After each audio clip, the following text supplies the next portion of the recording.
చేయొద్దు. వెళ్ళవయ్యా, వెళ్ళవయ్యా. త్వరగా, తొందరగా వెళ్ళండి. Follow my order, Subhash. Okay, received.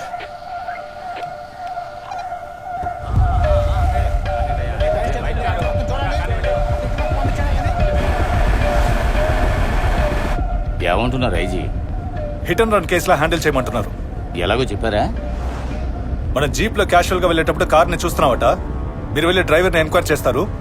అదే టైంలో డిక్కీలో ఉన్న వెపన్స్ నాకు కంటపడతాయి. కార్ లో ఉన్న గ్యాంగ్ ని జీప్ లో కూర్చోపెట్టి ఫార్మల్ గా వాళ్ళని ప్రశ్నలు వేస్తాం. ఆ టైంకి ఫోర్స్ వస్తుంది. తలం చుట్టి ముక్కును తాకాలంటున్నారా ఐజీ? మనం కనిపెట్టేస్తాం కదా సార్. ఈ కేసుకి సంబంధించి ఆయన ఆర్డర్ కి మనం పేలే రివాల్వర్ మాత్రమే సార్. ఇప్పుడు కార్ ఏ రూట్ లో వెళ్ళాలి? బండిని వెనక్కి తిప్పి ఆనందపురం రూట్ లో పోనీ. క్యాలీఫ్లవర్ లా మాట్లాడకరా. వెనక పోలీసులు ఉంటారు. కొర్ర కొంక ముందుకెళ్ళినా పోలీసులు ఉంటారు. దొరికిపోదాం ఏంటి?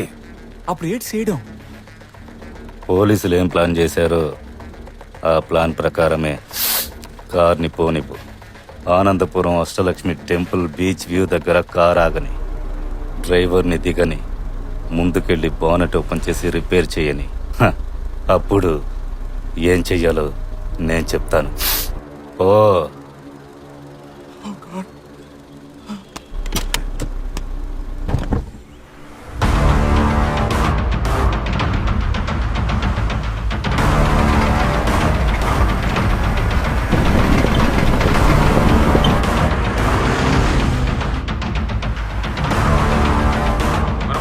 क्या position? Car on position sir.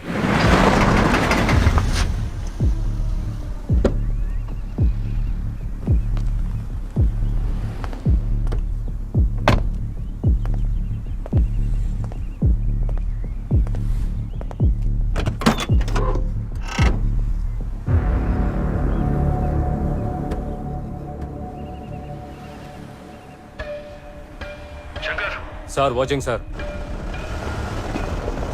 Jeep cab ని రీచ్ అయ్యేటప్పుడు మీ పొజిషన్ క్లోజ్ గా ఉండాలి. Okay sir. ఆ ఏసీపీ చాలా హైపర్ యాక్టివ్ అబ్బాయి. కేర్ఫుల్ గా హ్యాండిల్ చేస్తే మంచిది. ఓకే సార్, మిస్ అవ్వకుండా నేను చూసుకుంటాను.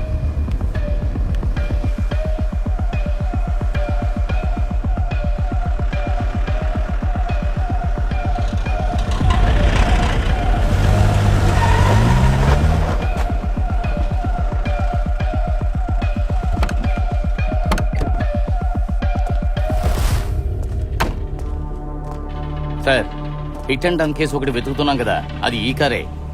హలో, నిన్నేమ్మా? బండి సి బుక్ చూపించు. అలాగే ట్రిప్ షీట్ తీసుకురా. నిన్న రాత్రి 10-11 మధ్య క్యాబ్ ఎక్కడ ఉంది? శ్రీకాకుళం దగ్గర. సార్, లోపల చూడండి.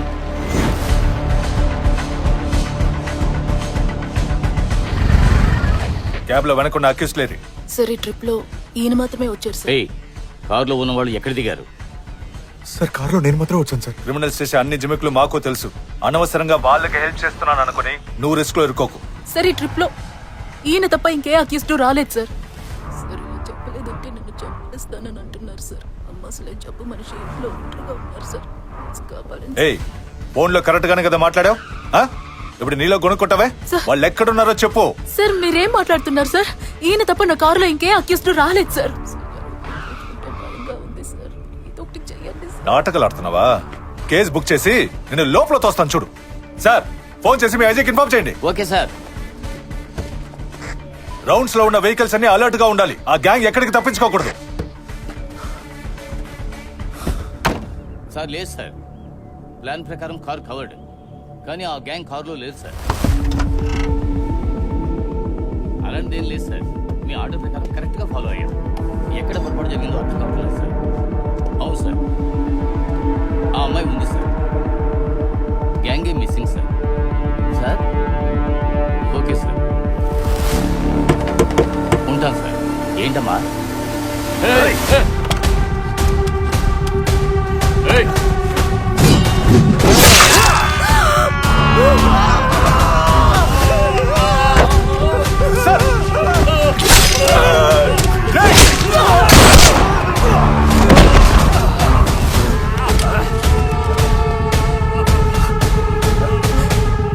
రేయ్, గన్ను కింద పడేసి అలాగే కూర్చో.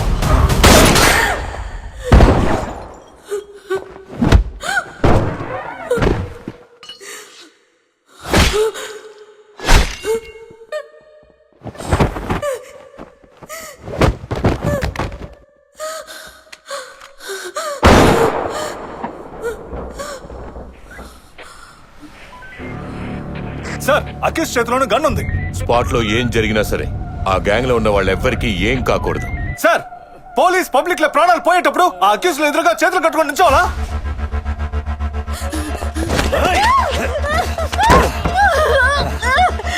అరెస్ట్ చేయండి, మాట్లాడించండి. వాళ్ళ నోట్లోంచి వచ్చే ఒక్కో మాట ముఖ్యం. అంతకు మించి ఇంకేం జరగకూడదు.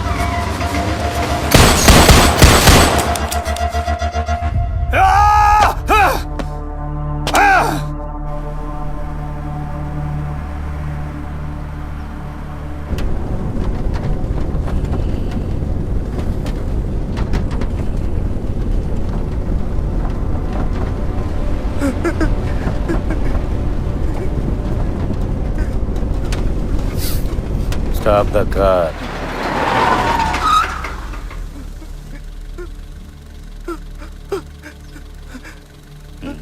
మ్యూజిక్ డైరెక్టర్ లే సీట్లో కూర్చో. Play music, Singh song.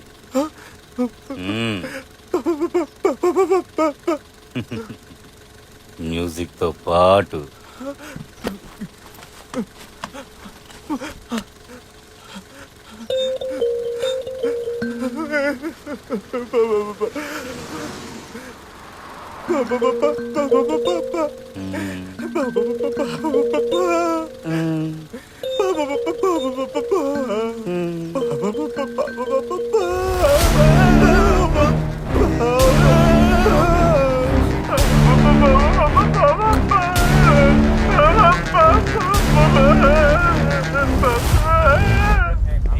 పెళ్లి ముహూర్తం పెట్టిన వ్యక్తి ఈ ఇంట్లోనే ఉన్నాడంటావా?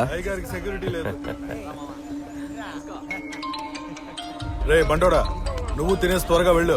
రే నీకు బొట్టెటి చెప్పాలా? త్వరగా కానివ్వండి.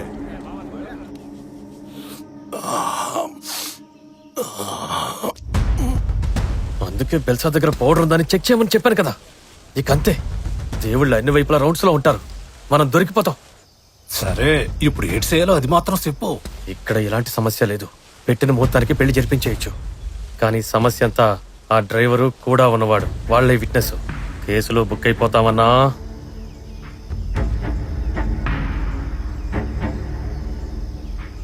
సరే వదిలే, నేను చూసుకుంటాను.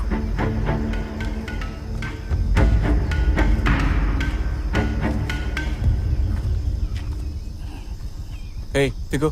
సార్ భాస్కర్ ఫోన్ చేశాడు.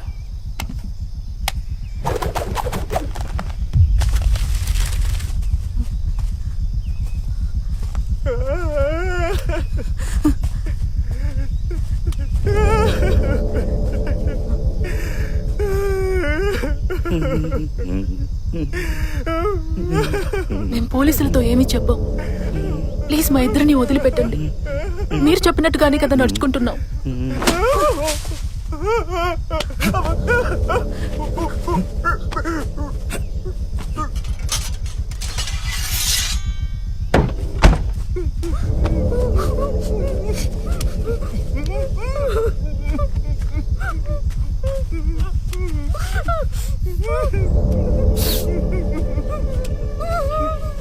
తెలిసేదన్నా, కాలిస్తే సౌండ్ వస్తుందన్నా.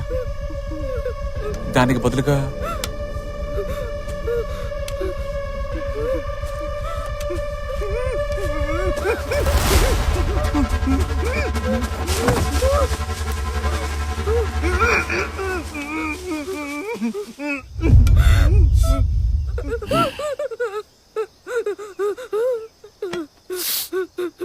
ఏనా మైండ్ మారుతోంది.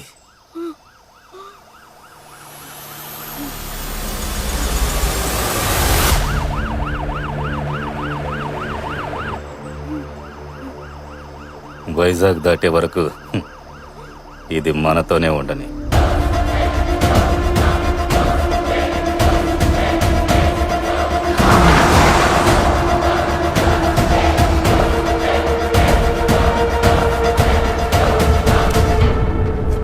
ఆర్కే బీచ్కి ఎంతసేపు అవుతుంది? ఇంకో 10 minutes. 5 నిమిషాల్లో వెళ్ళు. మరి మీరన్నట్టు 5 నిమిషాల్లో వెళ్ళలేము.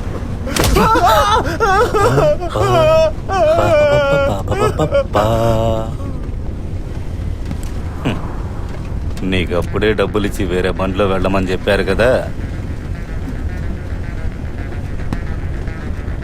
కారు ఎంతే స్పీడ్ వెళుతుందా?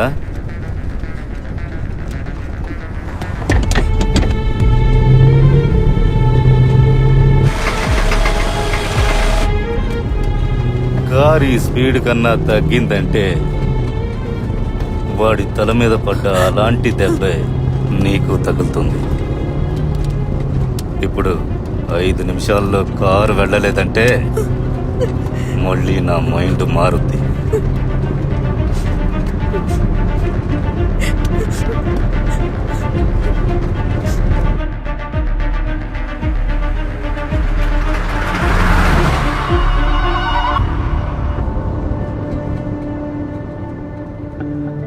ఎందుకమ్మా కోప్పడుతున్నావు? నాన్న చెప్పేది అందరి మంచి కోసమే కదా, నీకు తెలీదా? ఏరియాలో అందరి మంచి గురించి ఆలోచించే మీరు మా గురించి ఎప్పుడు ఆలోచించారు చెప్పండి? అసలు మీరు తప్ప మాకు ఇంకెవరున్నారు? కొంచెం ఆలోచించండి.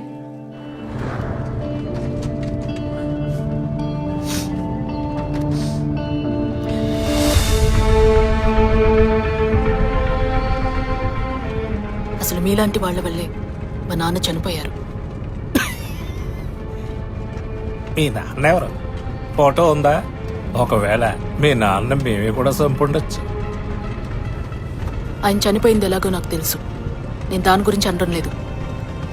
ఒక కుటుంబంలో ఆ ఇంటి పెద్ద చనిపోయారంటే ఆ కుటుంబం చెదిరిపోతుంది. డబ్బు కోసం ఓ మనిషి ప్రాణాల్ని ఎలా తీయగలుగుతున్నారు మీరు? అది నీ తల్లిని అడుగు. తను కూడా నాలాగే ఒక సాధారణమైన ఆడదేగా.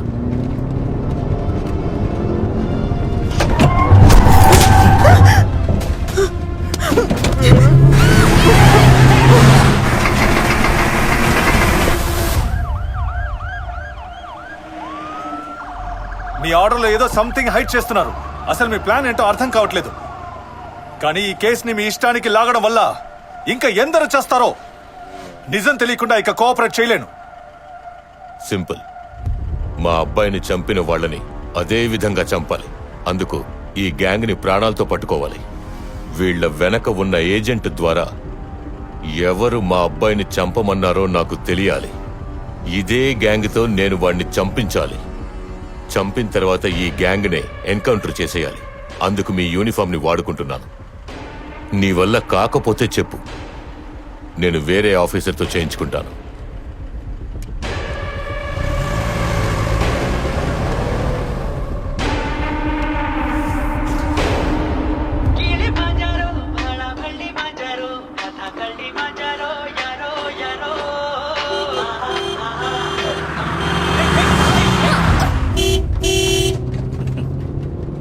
తెలుసా, నీకు ఒక కామెడీ చెప్పనా?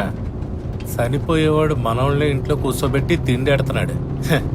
ఏ మాటకా మాట మధ్య వెంకట్రావు మంచోడు. ఆడి మంచితనాన్ని పొగుడుతున్నావు, సంపాలని జాలేస్తుందా? అన్ని చంపేసి వచ్చి పొలాలు అమ్మస్తున్నాడు. తర్పణం వదిలేస్తే పోలా? ఇట్టంటోళ్ళు లేకపోతే మన బతికేలా? అది కాదు చెప్పరా, నువ్వు ఓ చోట నుంచోనున్నావు. నీ కళ్ళెదురుగా ఎవరైనా కింద పడ్డారనుకో, అప్పుడు నువ్వేం చేస్తావు? వెంటనే చేయందిస్తావుగా లేవనెత్తడానికి. అలాంటిదే నమ్మ జీవితం కూడా. ఎవరినో వెతుక్కుంటూ వెళ్ళి మనం సాయం చేయలేకపోవచ్చు, కానీ మన చుట్టూ జరుగుతున్న దానికి మనం కూడా బాధ్యులమేగా. నేను చెప్పింది ఇప్పుడు నీకు అర్థం కాదమ్మా, ఏదో ఒక రోజు అవుతుంది.